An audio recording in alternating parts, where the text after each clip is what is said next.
All righty, everyone. So first off, thank you all for joining us today. Today, our topic is going to be for back to school. Okay. Our goal for today in terms of going through our workflows is going to understand how to best set up your before and after school care, right? Because it may just seem like summer just got here, but school is right around the corner, or especially if you're in certain areas, school's already started, right? So you want to get those before and after school programs up and running, and you want to set them up in the best way possible. All right, so that's going to be our goal here with Jen today. Now, in terms of our agenda, right, a little bit more specifically, we're looking at some of the best ways to set up your before and after school care programs, how we can use memberships to handle registration deposits, and how using various reports can help with managing your before and after school care. Now, the last piece is we can do a Q&A segment via chat, right? We do have a really nice intimate crowd today. So throughout the course of our presentation, right, please feel free to use that chat feature, right? And I will be monitoring that throughout our presentation. So when we have transition periods or good times, I am going to mention to Jen and she can cover those questions for us real time. Okay, so my name is Nick Moon. I'm a customer success manager here with RecDesk, and I will be our moderator, as I mentioned. And our presenter is going to be Jen, as a tech support and Q&A manager who knows a lot about our various workflows and should be able to set us up for some great success moving forwards. So with that said, all right, thank you so much for joining us today, right? I hope you enjoy this presentation. Jen, are you all ready to go? I am. All righty, so I'm going to flip the screen to you now and stop sharing. All right, everyone. So we're going to go over some items that you may already remember and you may already know how to do. The first one is going into your programs. And you're going to need to make your programs if you need them to sign up for Aftercare based on a per day, per week, per month type of registration. If you just have them pay one fee and that's all they pay for any Aftercare for the whole course of the summer, please use memberships. It's going to make it much easier. And under your programming, what you're going to want to do, if you haven't created them already in the past and you're a new customer, is click on Add New Program.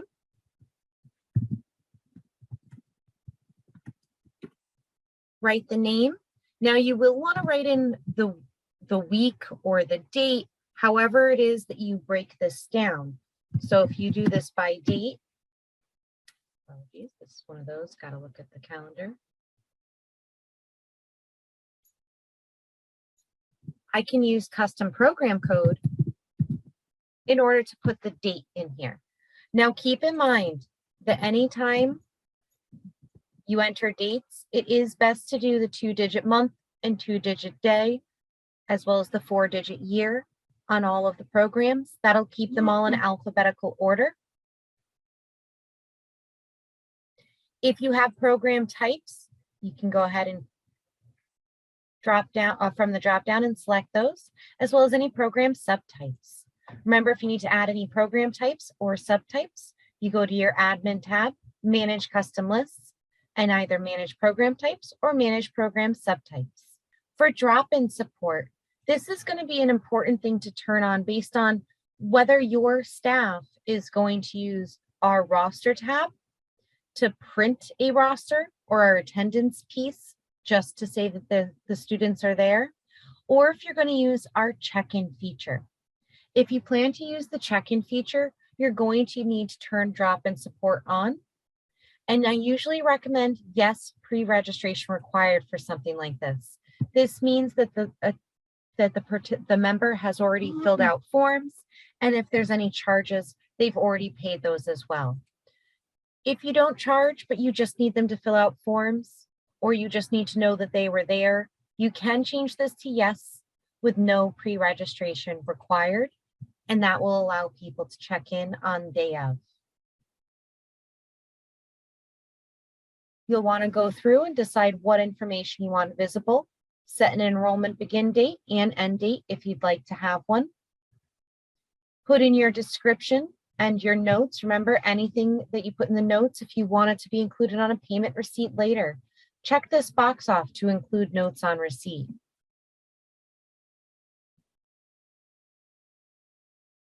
select your general ledger code, and if there's going to be sales tax associated with this. And then set up your demographics. So if you have a maximum number of participants who can attend your after school program, make sure you set the maximum here so that they don't have the ability to enroll past that number online. If there's age minimums and maximums, make sure that you put that information here and the date that they need to be that age by.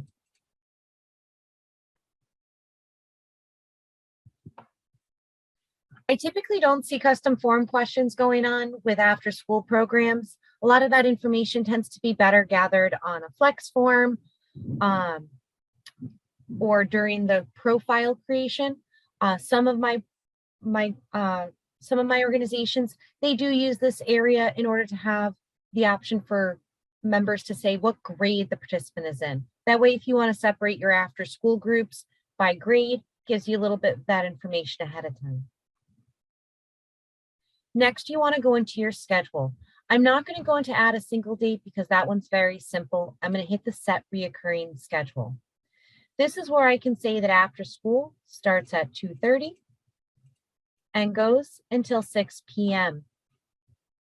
Now you can either check off the days of the week or just choose this daily option to choose every weekday. Please keep in mind that if you do before and after care and it's the same price, but they choose the information but the schedules go in the same area, put in either the before care time period or the after care, doesn't matter which one you go first, but add that schedule. Then hit add reoccurring schedule again and check this box off up here. Append to existing schedule means it'll add that secondary schedule. You can enter start and end dates or occurrences, and then you want to select the location that's going to be used for aftercare. Click on OK. Remember, if there's any holidays here, this is where you want to remove and hit save. You'll need to add fees.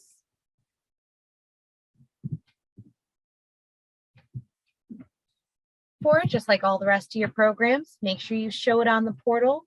If there's residency restriction, please set that. Now I'm going to click on show advanced options to go over two things. We have that fee effective period. So if you have any price changes where if they sign up before a certain date, it's less money, or after a certain date and it's more money, you can have that setting already built into your into that particular program. And you could do membership restrictions. So for those of you who do something like a $25 registration fee in order to have the ability to attend after school programming, we recommend that that gets set up as a membership. And then you can restrict it here. And that'll make it so that they have to pay that $25 registration fee in order to sign up for that aftercare week. Any add-on fees you would also add in here and click on save.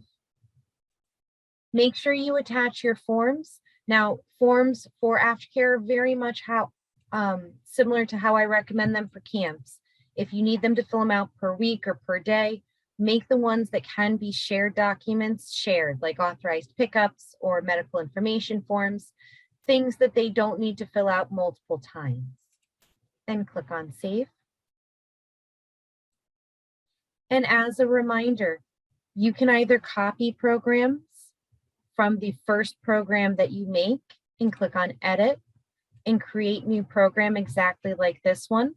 Once you see this green box and the word new, it means you've started a new program. You can change whatever information that you need and then update the schedule for it. But so you're aware, we do have the option now where if you go into the filter and go to last year's programs, you'll be able to select your aftercare programs from one year to the next. Click Actions and copy selected programs. And from here, you'll be able to push them out. 364 days lines it up for the Tuesday to the Tuesday, just so everyone knows why I didn't type in 365. and I can update this to create my next year's schedule or my next few weeks, any type of time frame that you'd like. Please keep in mind that when you hit continue and copy now, all those types of programs end up here in the draft mode. They are not visible to the public until you click on Publish Now. And as a reminder, if you see a red symbol like this next to a program, the public is not able to see that program nor register for it. You need to add fees and a schedule. Now, for those of you who might be using memberships for your after school or memberships for your registration fee, I'm going to open up my membership that I made earlier and click on edit so we can review this. So I named my membership after school registration fee. You can choose your membership type. I do recommend for things that are for a certain period of time that you do use memberships with definitive start and end dates. Only because if somebody were to sign up in, say, May, and you had this set to as an open and ongoing membership, it would look like they had it from May, possibly going to the next school period or the school term.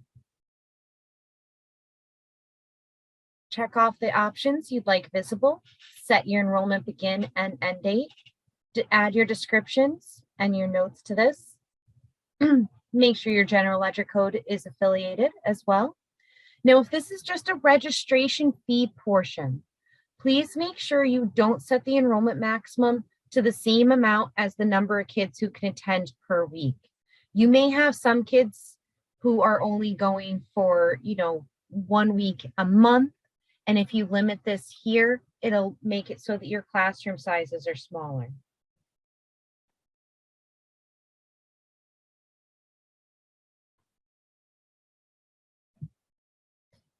And then down here in the fee type, this is an area I like going over because I've seen this done a couple of different ways. For those of you who do summer camps with multi-child discounts and you do or after school care for multi-child discounts, or the registration fee is based on per household, not per participant. When you set this up as a membership, you can have it include up to a certain number of people. This makes that much easier to manage because then if you say that it's for one person, it's 25, but if it's 2 people, we're going to charge 45 and so on and so forth. You can apply that discount here and it'll provide that for the customer because on the membership side, when it includes up to a certain number of users, they're going to select who's going to be included in that. Now, I also have some groups that I did see during COVID last year use membership punch passes for after school care. That way parents were able to preemptively pay for, say, groups of 5 or 10 after school days. And anytime the child needed to stay in the after school care, they would just scan themselves into the check-in and it would remove a punch. And once you have your fees set up, you just click on Save for that. Now you're going to get a lot of reports for both areas. And depending on what you need from these reports, you may need to go in a couple of different ways to pull the information. Obviously, in the Members tab on the membership, you can either print the list, export it to Excel, email, or text the group. On programs, change back my filter. On programs on the roster, on roster actions, we have several options for you to print the roster, email the group, text the group, or export the information to Excel. Please keep in mind when you export the information to Excel, you will be able to select what fields you would like to export to Excel. Now, I like pausing here because of custom questions. We oftentimes get asked who would use that piece and what it would be for. After school care and things of that nature, I know that many departments are utilizing the Department of Agriculture to receive additional funds for these programs so that meals can be served. If your district works with the Department of Agriculture and you're required to provide reporting, please let us know. We can add custom fields to your member profiles so that when they check in, it automatically pulls that information for you, and you'll be able to get the exact reports you need for the Department of Agriculture to be able to send it over.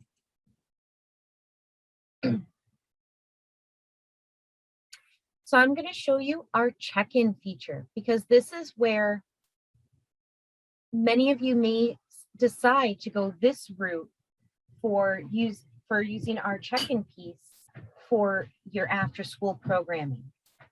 First, you're going to have your staff select the location where the after-school activities are occurring. And I always recommend under the drop-in support that they're just looking for their selected facility programs. As long as you have the items assigned to the facility itself, this is just going to shrink the information that they see. You can also filter by period, but because I'm on a demo site, I'm not going to do that right now. Or filter by memberships. So you can make sure that they have to have that after school membership to check in. Please know that this check-in piece of the system, you can create an a RecDesk administrator user account where they would only have access to the check-in piece. So they wouldn't be able to see any of the money reports or run anything else. They would only see what's here inside this little white square area. And what they would be able to do is either scan people in or type their last name and check them in. It'll confirm right here that they have the right membership, or down here, I can see that they already signed up for week 1 because I saw the word check-in. Tags are a great example of when they are most useful in this with after school care and things like this form of a check-in. If it's an attended check-in, your staff is going to see any tag associated with the account. So if there's something that needs to be known about any of the children in after school care and you put a tag on the profile, when the adult goes to check them in, they're going to see that information right here at the top of the screen as just a quick reminder. And all the staff would need to do is hit complete check-in. Now, the really cool thing about this is if some of these kids are walking or they're getting there from a school bus or somebody else is getting them to the after school program, parents would be able to look on their phones and open up their RecDesk community account, select the child or, click each child and go into the history. They'll see under the check-ins tab the last 20 check-ins for the child. So they'll see that the kid got there safely at 2:27 p.m. for after school programming week 1. I will tell you, and I have this example already set up right here. Some of my groups check people into programs twice, especially for certain kids. The reason being is because then right here, you can see the time that a child would arrive and then say this was the time that the child left. Some groups, however, what they do is when the person is leaving the building, they'll create a program that is not visible to the public.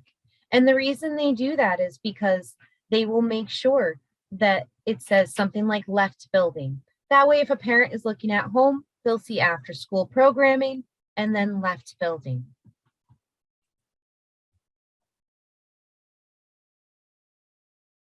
Now, check-in reports, you can pull a couple of different ways. Right here, I'm going to click to the See All Facility Check-ins. The other way to get there is to click on the Facilities tab, select the facility, and then select the Facility Check-ins area here. Update your filter, and then click on Actions and download check-in details. You'll be able to select what fields you would like to go to Excel from here. Now, if you just want to see your daily totals, you'll be able to go here to the check-in totals and it'll give you the total number of check-ins for that day.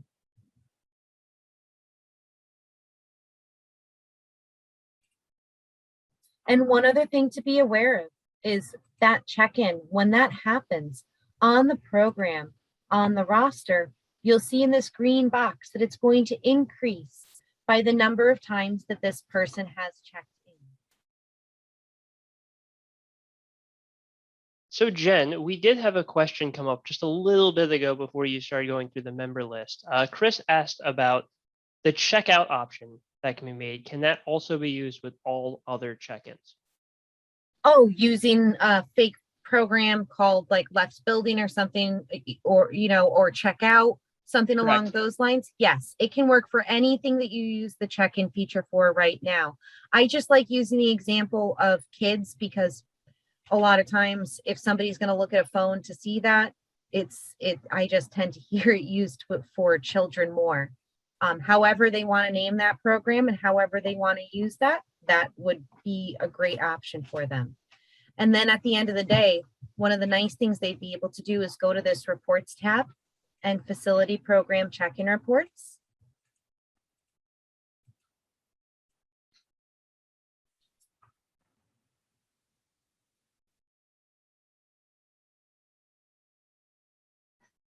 And they'd be able to count the number of, they'd see the total number of kids that have checked in. So essentially what would happen, Chris, is that if you utilize this, you just want to make sure that like the number of people that checked in for the day are also the same number of people that check out or check those specific groups that you're looking for.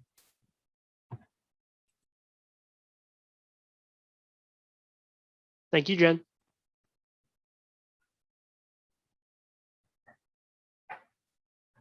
You're welcome, Nick. Did I miss anything that you feel that I should go over?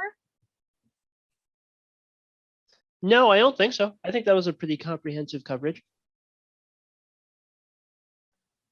Oh, one thing that was brought up during the last PowerUp was using barcodes at the check-in process.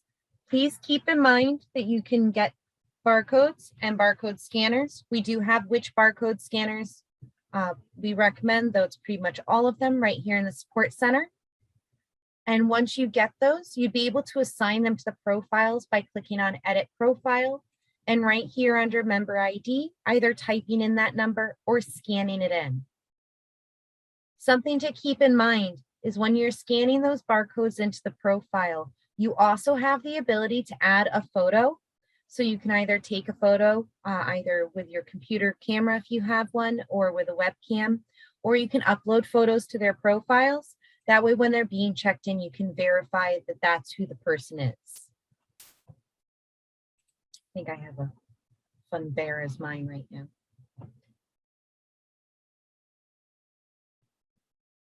And then the other piece to just quickly review is see this area here called CRM Plus. All across the system, many of you are seeing the CRM Plus piece, but you may not know how to use it. We have this notes area. This is a great area for you to be able to just send a quick message to, say, a supervisor.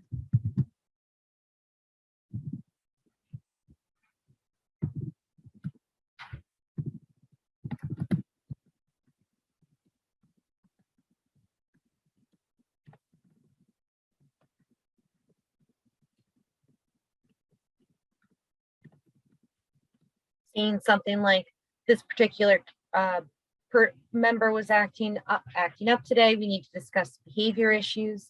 That would then send Nick an email with that message and a link telling him who the member is. Now, this is just an example on the member's profile. You can do it on your payments, on refunds, invoices, pretty much everywhere. You can add documents to this as well, or you can assign tasks. So an example of a task was turn off suspension here, but something like